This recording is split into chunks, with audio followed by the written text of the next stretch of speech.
Esther Veronica Putri Eskom. Yang saya hormati seluruh peserta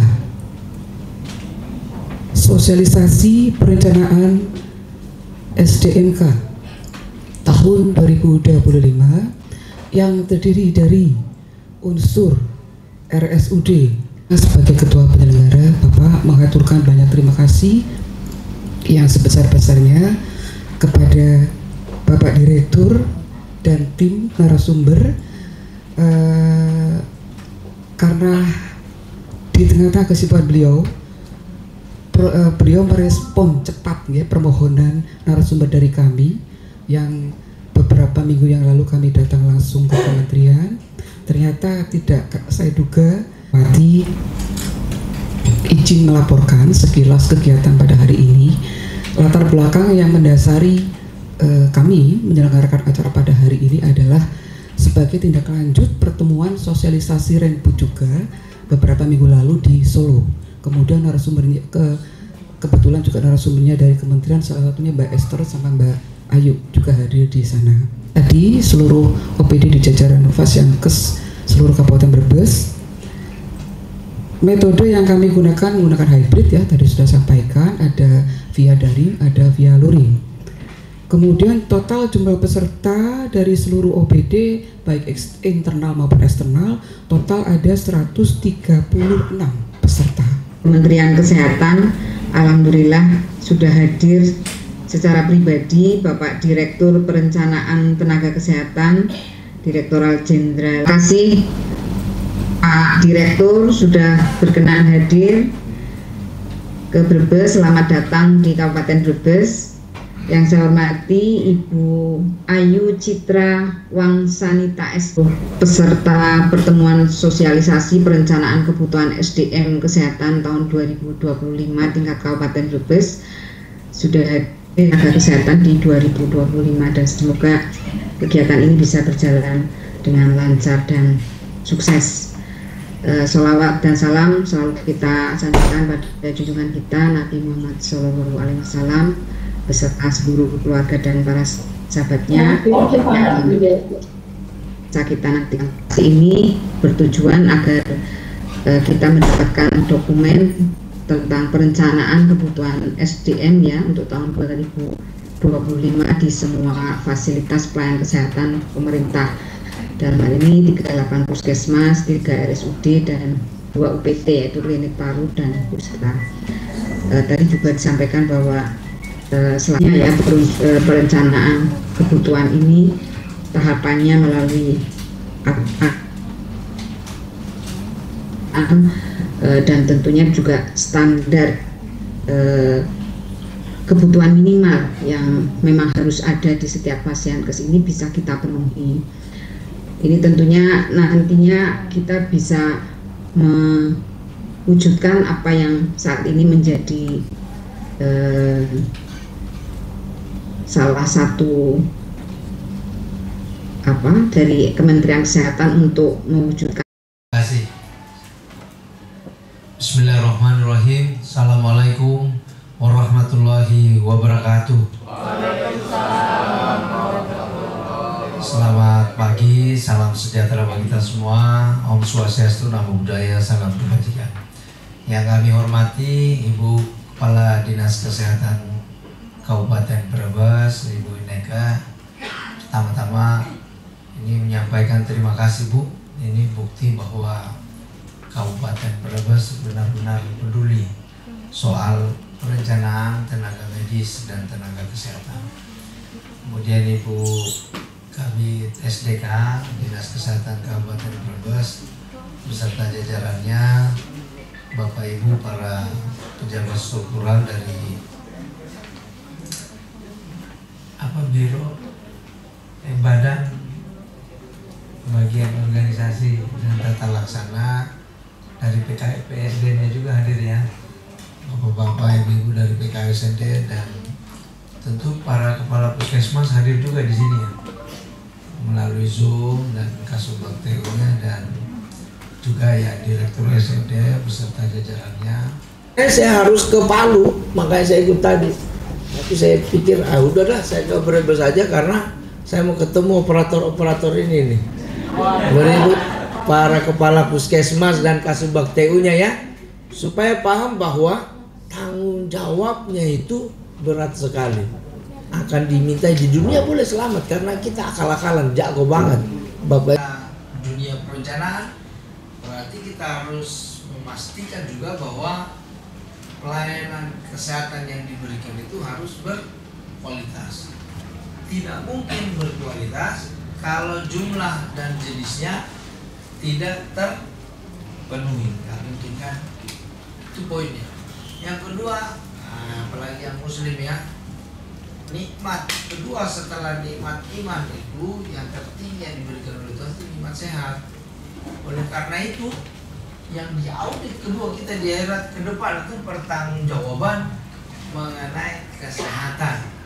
Kesehatannya siapa? Bukan hanya kesehatan individu, tapi kesehatan masyarakat yang ada di Kabupaten Brebes. Saya berilustrasi supaya Bapak Ibu paham, karena biasanya hadir di sini nih orientasinya masih dunia ya. Bapak Ibu lihat, kami kan cuma entry doang Pak, nggak punya kewenangan. Siapa bilang? Sekarang itu kewenangan besar itu ada di tangannya operator, ya kan? Karena semua pengambilan keputusan ke depan itu ya, bisnis prosesnya di Kementerian Kesehatan itu berbasis digital. Nggak ada lagi main kertas apa semua. Jadi apapun yang Bapak input itu serta-merta akan menjadi keputusan pimpinan. Bayangkan itu. Oke? Jadi kalau seperti itu, cara berpikirnya harus cara berpikir seperti kepala dinas juga. Paling tidak seperti kabin SDK ya. Oke? Deal. Yang kedua, sebaik-baik manusia itu adalah orang yang paling banyak memberi manfaat. Kapan kita dikatakan banyak memberi manfaat? Kalau kita itu kompeten dalam menjalankan pekerjaannya. Knowledge kita bagus. Kompeten itu diukur dari 3 alat ukur ya. Knowledge, skill, dan saya beri ilustrasi supaya Bapak Ibu paham. Ayam jantan berkokok di Kabupaten Brebes ini jam berapa? Pagi hari? Jam 2, jam 3, jam 4. Setelah berkokok bikin apa ayam jantannya? Hah? Itu burung itu. Ayam jantan disamain dengan burung. Burung yang khusus. Ibu-ibu tahu itu. Ayam jantan serius ini. Ayam jantan bikin apa setelah berkokok pagi hari itu? Hah? Yang tidur lagi itu saya maksud tadi burung itu. Tahu berarti ngerti maksud saya. Mencari makan, mencari rezekinya kan? Benar nggak? Semua binatang itu, semua binatang ya, tumbuh-tumbuhan Bapak Ibu amati. Itu kalau tumbuhan bunga-bunga itu mekar di pagi hari itu mereka bertasbih kepada Tuhannya. Dalam bentuk apa? Menampilkan kinerjanya yang terbaik. Ayam jantan dikatakan ayam jantan kalau dia berkokok kan? Benar gak? Sekarang saya tanya, Bapak Ibu ini di mana kalau berkokok pagi hari itu jam berapa? Tadi, bayangkan saja tadi, jam berapa? Sama dengan ayam tadi kan? Di mana tempat Bapak Ibu mencari rezeki? Di mana? Di puskesmas, di dinas kesehatan, di rumah sakit. Jam berapa Bapak Ibu ke puskesmas? Jangan bohong, pagi-pagi udah bohong. Jam berapa? Jawab dengan jujur. Ini kita cerita dunia akhirat ini. Hah? 7:30, jam 8 beralah.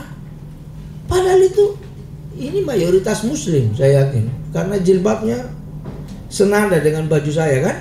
Itu coba lihat. Kalau pilih salah satu ini kayaknya pre-wedding ini.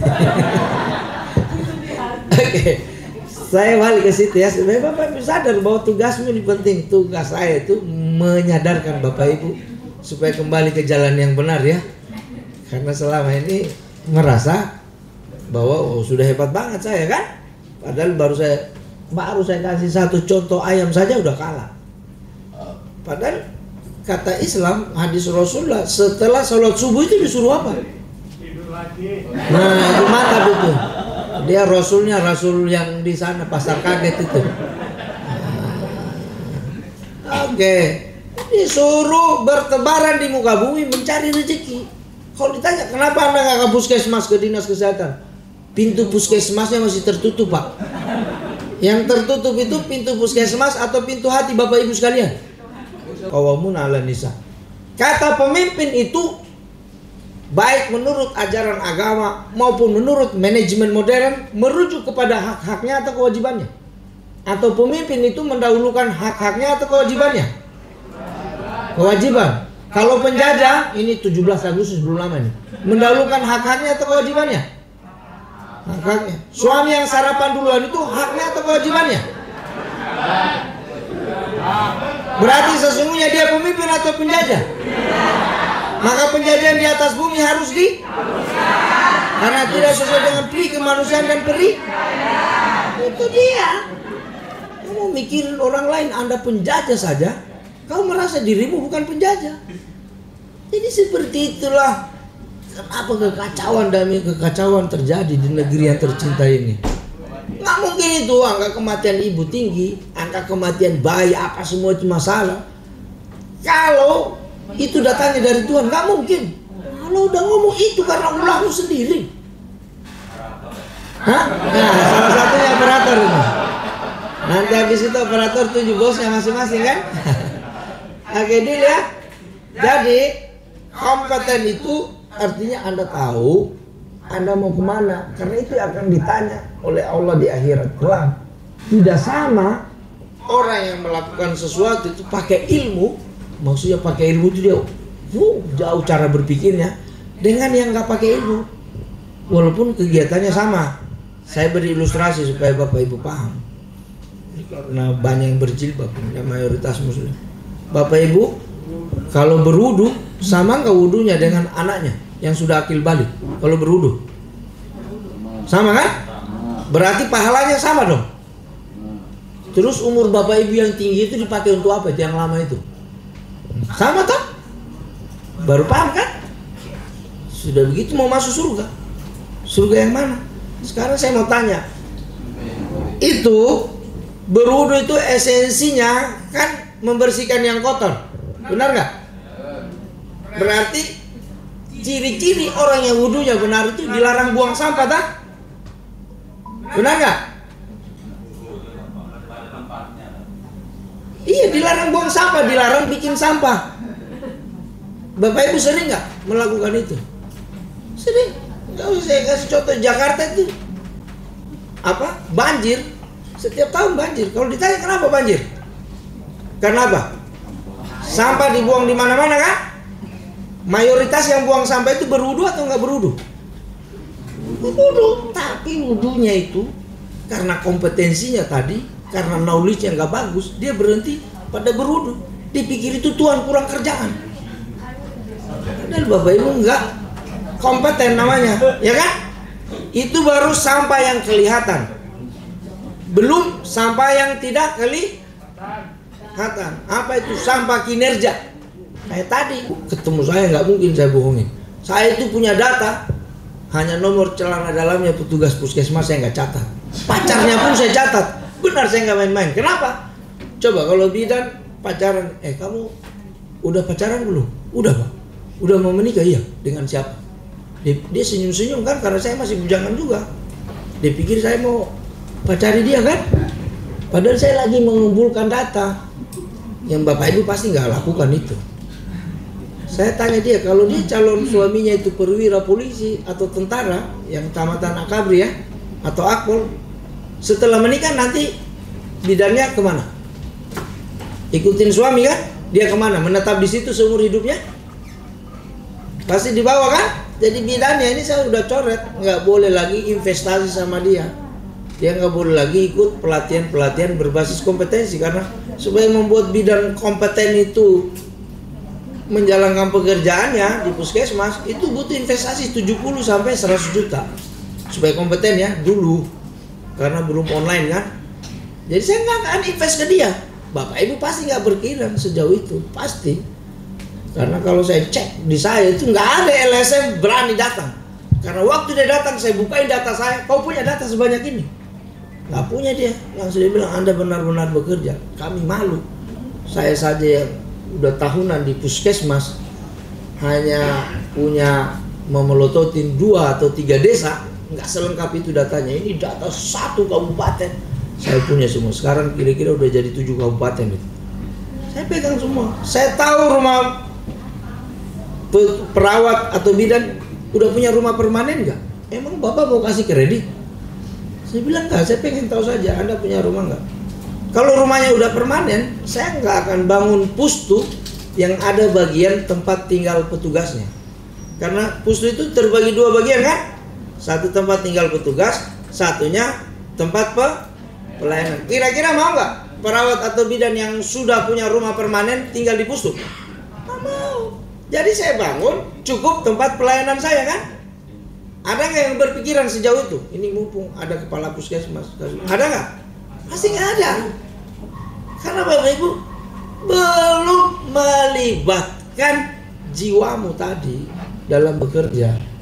Anda masih melibatkan mikirin diri sendiri. Ya tak? Coba saya tanya pertanyaan berikutnya. Bapak Ibu merasa selama ini gajinya itu tunjangan kinerja, dapat kan tunjangan kinerja kan? Selama ini, hah? Jaspol juga ya, oke. Selama ini halal nggak? Halal kan? Insya Allah pakai nama Tuhan lagi biar.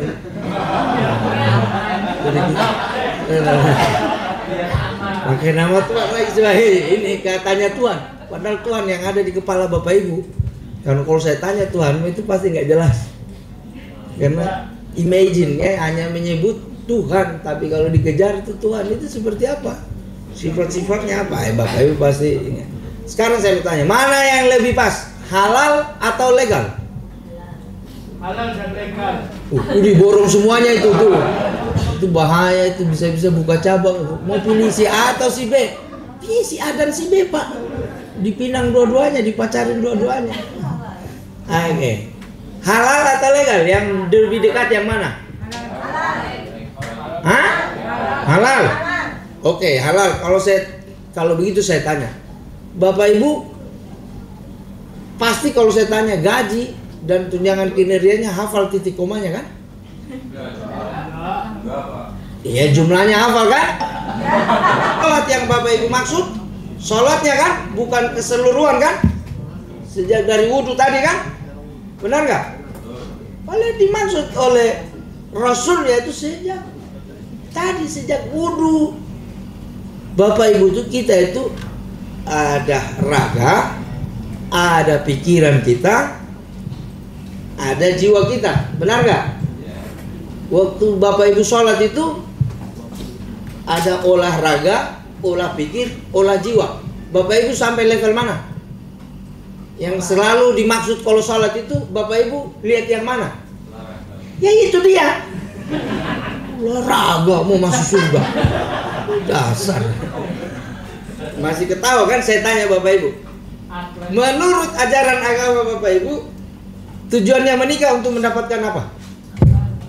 Supaya untuk mendapatkan keturunan. Jadi pagi hari menikah, malam harinya dalam tempo sesingkat-singkatnya bikin apa? Keturunan. Kalau sapi, kambing, kucing di Kabupaten Brebes ini ada keturunannya enggak? Ada enggak?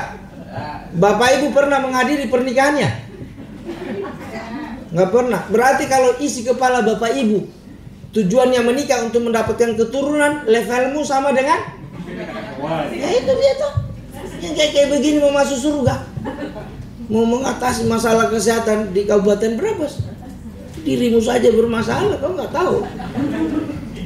Rasulullah itu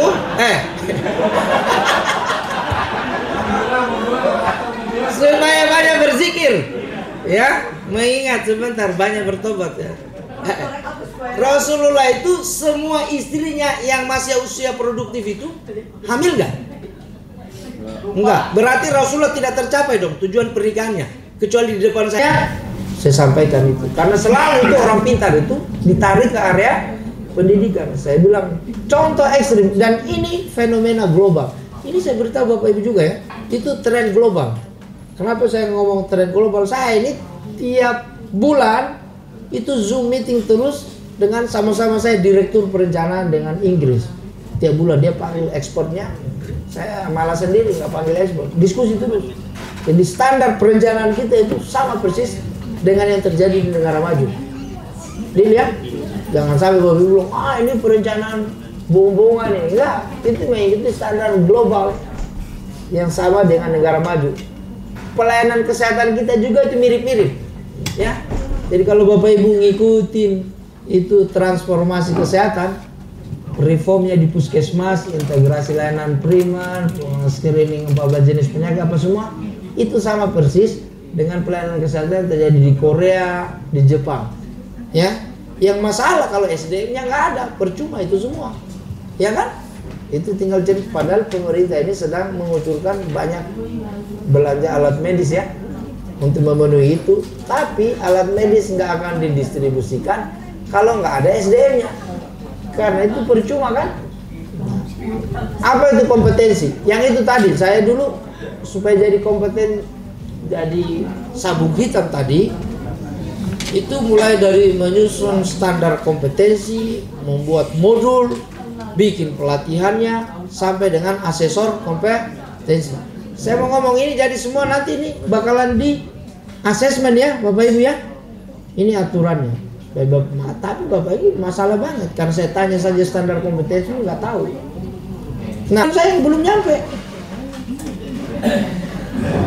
Bapak mau menguji pemahaman saya soal kompetensi mata kuliah ini atau kepatuhan saya terhadap waktu ujian? Yang mana yang Bapak mau uji? Bingung dia. Dia baru ketemu mahasiswa yang kritis kan? Pokoknya kamu nggak lulus. Karena dia baru pulang dari Amerika kan? Merasa dirinya jagoan banget. Dia ambil PhD dari Amerika kan? Saya bilang, saya nggak ikut karena kiriman belum ada. Jadi saya nggak belajar. Masa? Mana bisa mau belajar kalau perut nggak ada isinya?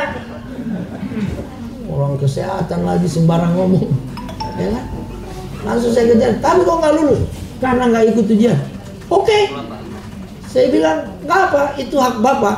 Tapi saya juga punya hak untuk diuji karena saya sudah bayar SPP. Jadi sama-sama pegang hak.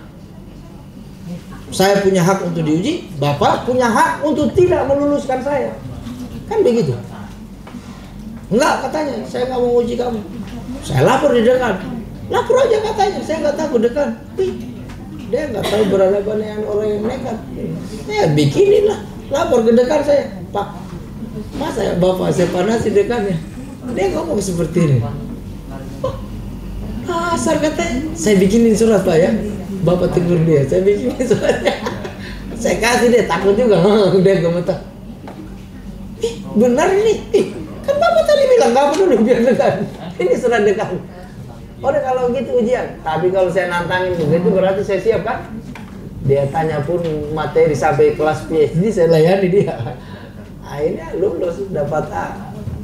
Nakal saya dulu waktu masih tapi nakal yang konstruktif ya. Saya pernah nggak kuliah. Waktunya panjang sekali karena kalau nggak panjang saya rugi juga ke sini kan. Mendingan melalui Zoom. Tapi kalau Zoom itu nggak kelihatan ini sorot mata Bapak Ibu sekalian. Mudah-mudahan apa yang saya sampaikan ini meresap sampai ke sumsum tulang belakangnya ya. Masuk ke memori jangka panjang Bapak Ibu ya. Karena supaya Bapak Ibu waktu input itu benar-benar dibarengi dengan kesadaran diri bahwa ini bagian dari ibadah Bapak Ibu kepada Tuhan. Ya kan? Ini bagian ikhtiar Bapak Ibu sesuai kewenangan yang dimiliki untuk memajukan kesehatan masyarakat di Kabupaten Brebes. Kita nggak tahu Gubernur Jawa Barat, Presiden Republik Indonesia di masa yang akan datang itu berasal dari Kabupaten Brebes. Semoga ya Allah ketika itu ada Presiden, Wakil Presiden, Menteri Kesehatan dan Menteri lainnya ke depan Jawa Barat itu dari Kabupaten Brebes, saya dapat bagian pahala dari mereka itu karena dengan tangan saya ini SDM tersedia, dan nggak mungkin dia bisa jadi orang hebat itu kalau masalah kesehatannya nggak bagus, kalau SDM kesehatan nggak tersedia. Kan begitu kan? Bapak Ibu semangat, jadi jangan pernah menyepelekan hal kecil yang Bapak Ibu lakukan. Allah itu sudah berfirman, boleh jadi apa yang kamu anggap itu hebat sekali untuk dipertontonkan kepada Allah, ibadah kita kan, itu adalah anggap nol. Tapi boleh jadi hal kecil yang seperti tadi cara berpikirnya kan, itu di sisi Allah itu nilainya tinggi sekali. Terakhir saya sudah ingatkan tadi, posisi Bapak Ibu sudah hampir setara dengan Kepala Dinas Kesehatan, Kepala BKPSDMD, Kabak Ortala tadi. Nah, kalau perlu setara dengan Bupati. Kenapa? Karena apa yang ditantangani Kepala Dinas, apa yang ditanya BKPSD sampai ditantangi Bupati itu dari hasil tangannya Bapak Ibu yang turun-turun itu. Ya kan? Jadi beda banget dengan dulu. Kalau dulu apa yang kamu kerjakan yang manual di atas kertas itu bisa jadi baru di kabit SDK saya udah coret kan? Kalau sekarang enggak, otomatis itu karena pengambilannya itu berbasis data, enggak lagi berbasis mau-maunya kita. Terima kasih. Billahi taufiq wal hidayah. Assalamualaikum warahmatullahi wabarakatuh. Untuk selanjutnya kami buka sesi tanya jawab. Karena waktunya Bapak sangat terbatas nih Pak. Kami buka termin 1. Ada dua pertanyaan dari daring dan 2 dari luring. Monggo mau dimulai dari luring sama daring dulu. Monggo dipersilakan. Baik. Assalamualaikum warahmatullahi wabarakatuh. Perkenalkan Bapak, saya Atik dari bagian organisasi. Saya mau menyampaikan beberapa hal. Yang pertama itu di Permenkes itu kan ada standar untuk ketenagaan minimal untuk puskesmas saat ini.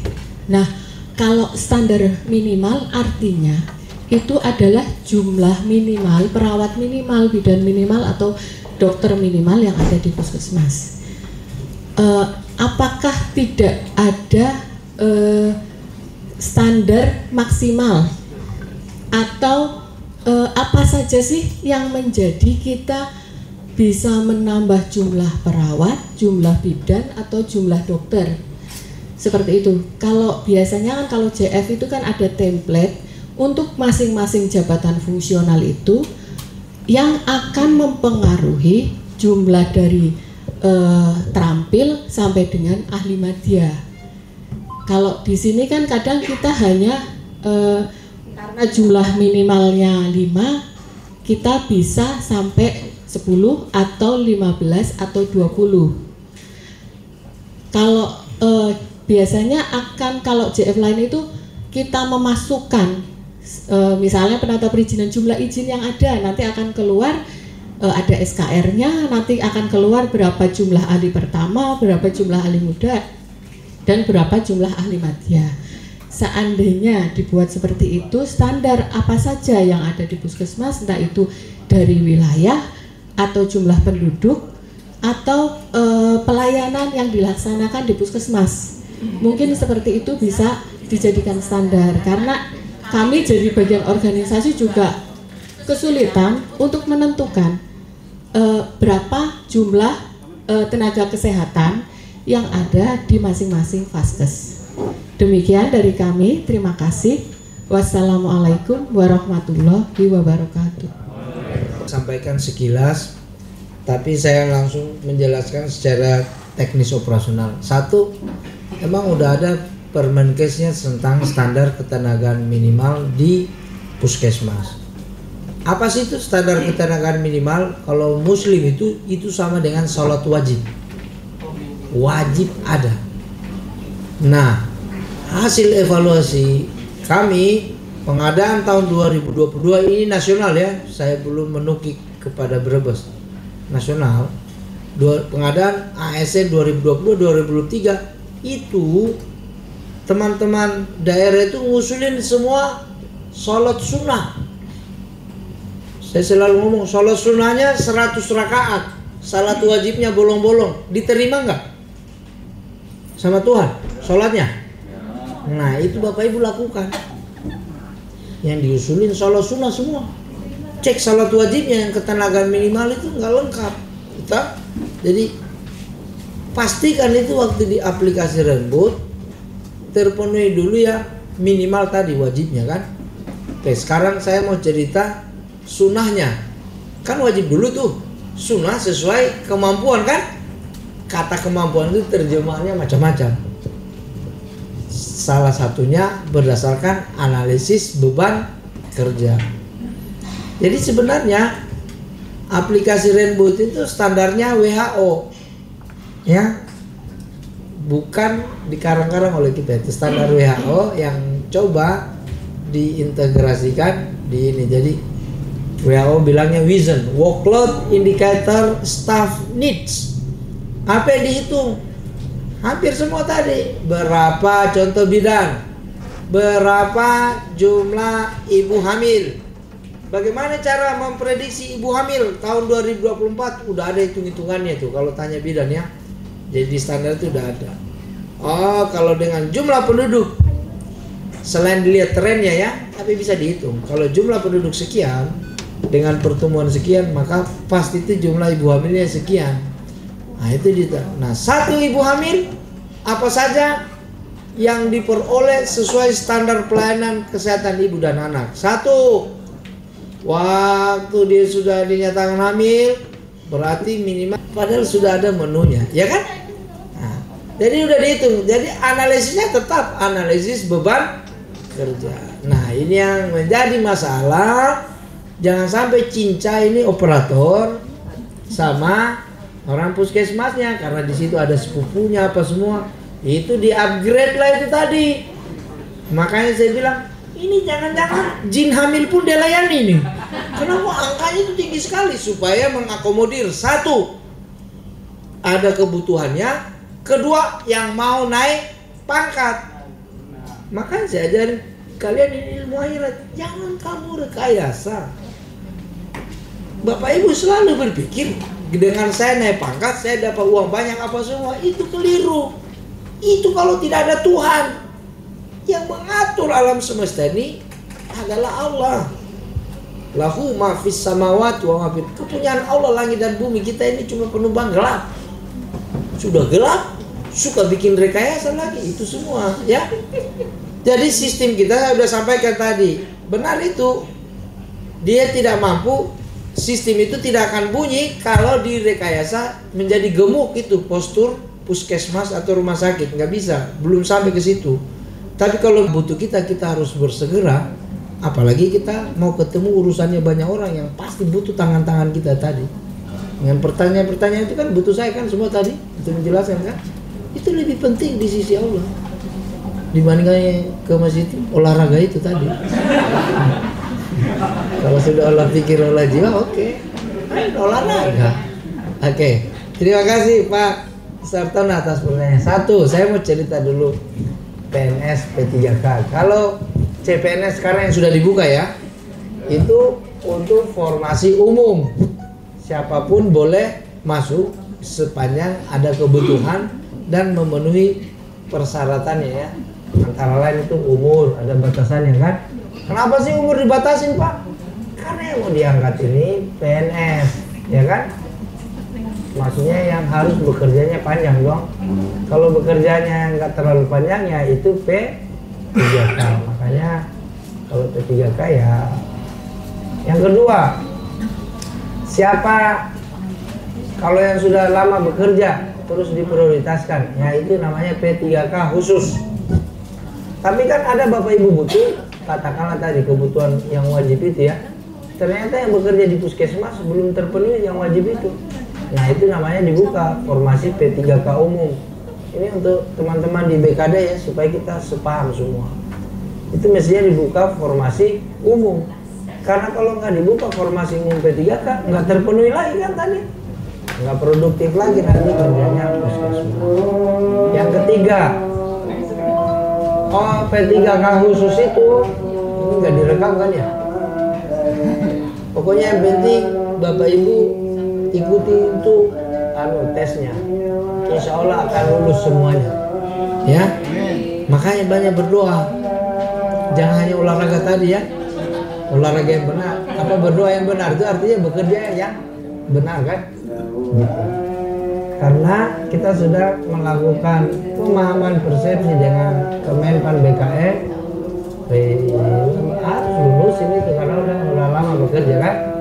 Kami udah review juga, oh ada yang sedikit keliru dengan soalnya. Dulu soalnya itu lebih banyak untuk fresh graduate, ya nggak lulus lah yang sudah senior. Jadi sekarang soalnya lebih banyak pekerjaan sehari-harinya. Sekali lagi mohon maaf apabila ada hal-hal yang kurang berkenan dari penyampaian saya Bapak Ibu sekalian. Kalau ada yang masih belum puas, boleh dicatat nomor HP saya, boleh disampaikan. Intinya Bapak Ibu, semua pengambilan keputusan itu kita harapkan berbasis data, dan karena berbasis data, tolong para operator juga input datanya dengan benar ya. Once Bapak Ibu keliru dalam menginput data kayak tadi kan, data yang kami peroleh itu data per tanggal berapa itu?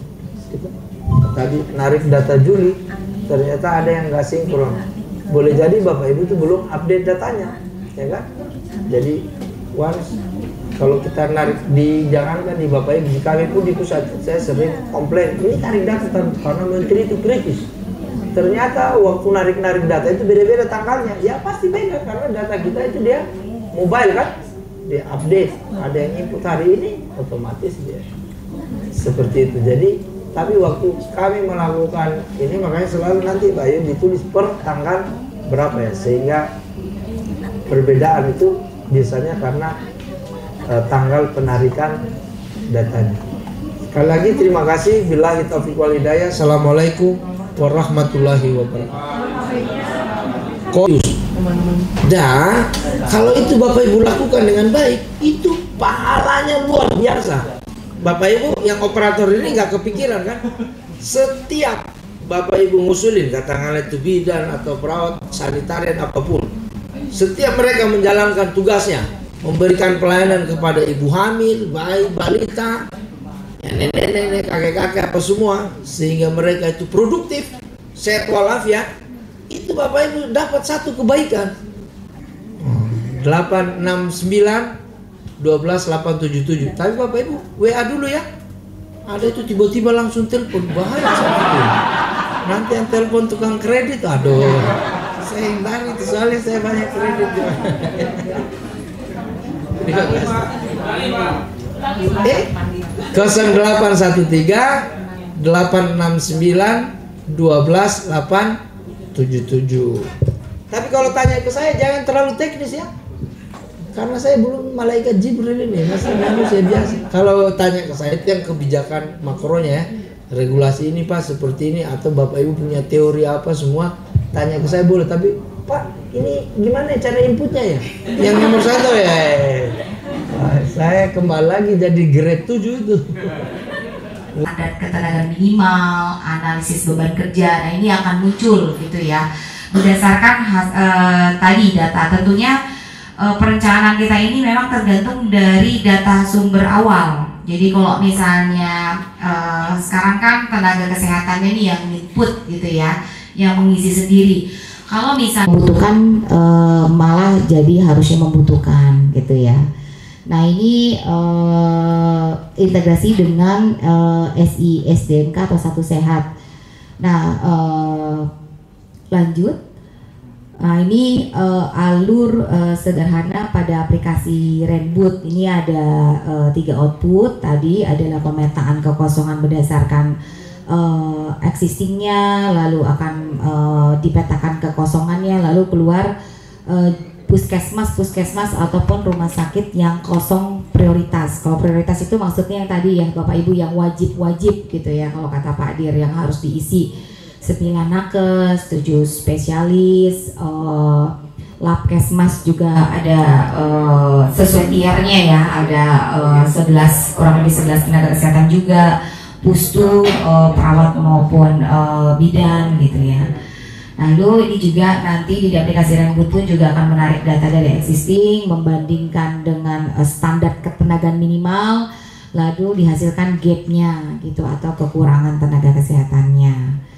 Lanjut, nah ini alur sederhana di aplikasi Renbud ini untuk menghasilkan output. Jadi kalau berdasarkan ABK yang saat ini Bapak Ibu sudah Renbud ini untuk menghasilkan output. Jadi kalau berdasarkan ABK yang saat ini Bapak Ibu sudah hitung pada aplikasi terbaru ini tidak lagi diwajibkan untuk lagi gitu ya, menghitung ulang lagi. Nah sekarang ini sudah mengambil ada dasarnya dari hitungan tahun 2024, karena seharusnya perhitungan ABK ini untuk 5 tahunan, tapi dievaluasi tiap tahun gitu ya.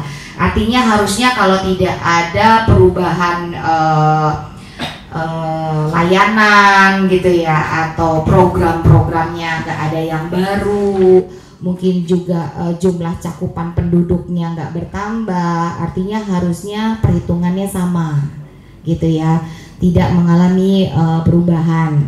Nah ini pada aplikasi Renbud ini, jadi Bapak Ibu nanti begitu melihat ini sudah keluar perhitungan yang 2024 gitu ya, yang menjadi data kebutuhan untuk tahun 2025. Lalu untuk yang nah ini tadi dapat berjalan, dapat diperbarui. Namun untuk jenjang tertinggi ini dibatasi pada khusus pada FKTP, FKTP ini hanya khusus pada puskesmas gitu ya. Ini mengikuti rekomendasi yang ada dari unit pembina jabatan fungsional gitu. Nanti penyesuaian juga sudah ada penyesuaian nomenklatur pada jabatan pelaksana yang sesuai dengan Kepmenkes 11 gitu ya. Kepmenpan 11. Nah ini untuk nomenklaturnya sudah lalu untuk pengguna aplikasi Renbud ini untuk model sistemnya masih sama. Vaskes itu dan Dinas Kesehatan adalah unit yang menghitung kebutuhan. Lalu verifikator tetap masih sama dari Dinas Kesehatan juga ada, BKPSDM ada, pusat, dan biro organisasi ditambahkan rulesnya gitu ya. Tidak hanya memverifikasi data kebutuhan bagi teman-teman biro organisasi, tapi juga menjadi verifikasi pengajuan perubahan data gitu ya, kebutuhan dan peta jabatan. Jadi kalau dari hitungan Bapak Ibu 2024 ini ada yang harus dirubah gitu ya, entah itu menyesuaikan nomenklatur dan segala macam, Bapak Ibu di dalam aplikasi harus mengajukan terlebih dahulu perubahannya ke biro organisasi gitu ya. Nanti kalau biro organisasi sudah menyetujui, baru Bapak Ibu bisa dibutuhkan dalam perhitungan kebutuhan. Nah ini perbedaannya dari sebelumnya gitu ya.